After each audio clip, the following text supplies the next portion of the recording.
I saw the Lord sitting on a throne, high and lifted up, and the train of his robe filled the temple.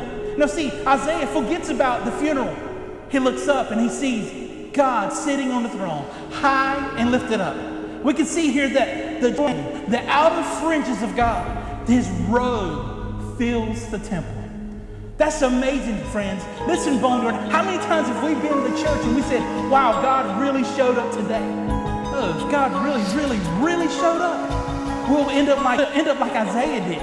Because just his robe, the outer edges of him, filled this temple, filled this place where this king was dead.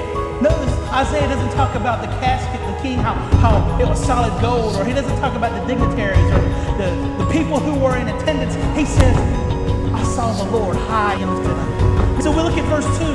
Above stood seraphim. Each one had 6 wings. And with 2 they covered their face.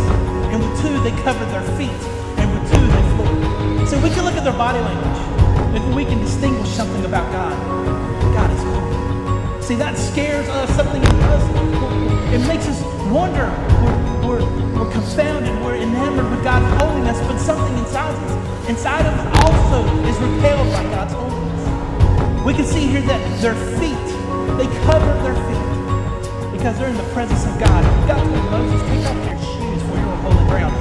How about you, Boneyard? How many times have you just trotted into church on a Sunday morning or a Wednesday night and God's holy temple, but your feet stink because you got clay in between your toes, places you should have never gone, places you've gone that you should have never been, but you're there in God's presence. We do it nonchalant. And God's presence in his holiness, we act like it's no big deal. But these angels, their body language shows that God is holy. They cover their feet and they cover their heads. They cover their heads because they're humbling themselves before awesome and holy God. These seraphim, these burning ones, they're yelling back and forth to each other about something. Now what is the subject matter that they're speaking of? We can read it here in the next verse 3. And one cried to another. They yell back and forth to each other. They yell something back and forth to each other. Here it is. It says, holy, holy, holy is the Lord of hosts. The whole earth is filled with his glory. You notice the angels don't yell back and forth. He's good. He's good. He's good. They don't even yell, he's love. He's love. He's love. They don't even yell, he's righteous, righteous. They don't even yell those things. But they yell, he's holy. Because just like a dry leaf does not mix with a flame, they can't coexist. God's holiness will consume us because he is righteous and holy and we are not. As we read here, keep reading.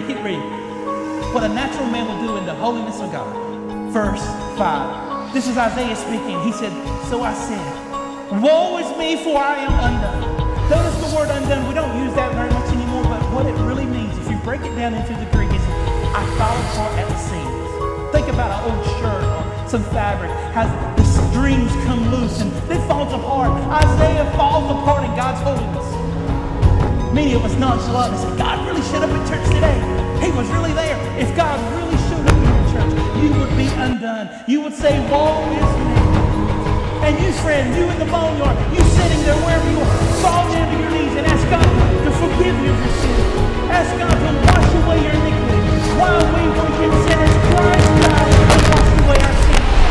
Take it from a former wicked man who was running from the cross, that Christ will break you with the law and heal you with the gospel.